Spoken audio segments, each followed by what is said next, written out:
Hi, I'd like to do an honest, unbiased review of this Instant Pot Cookbook by Jeffrey Eisner.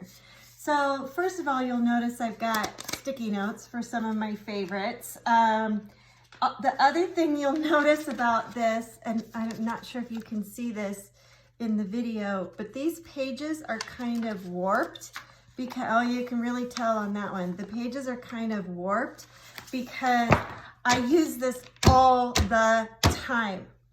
I love my Instant Pot so much. I bought another one. So I've got 2 Instant Pots and I use my Instant Pots all the time. And so that's why I love this cookbook by Jeffrey Eisner, because it gives me really great recipes.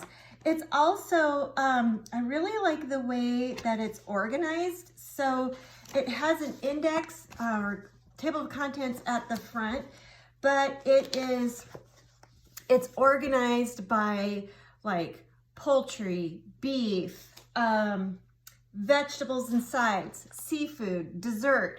So when I know what ingredients I have on hand, like if I know I have a hamburger thawed out or I know I have chicken thawed out, then I can go straight here and look at like the chicken recipes. And so I absolutely love it. I have a couple of favorites. My family loves the recipes out of this book, and you just really can't go wrong. Some of them are super simple. Some of them are a little bit more involved, but making them very tasty. And yeah, there's something for everyone definitely in this book.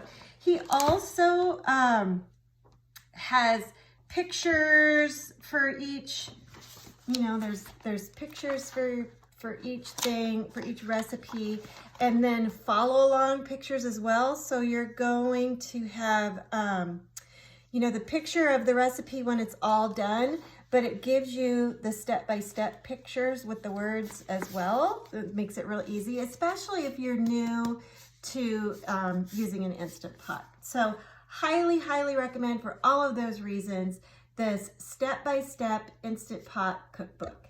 Thank you.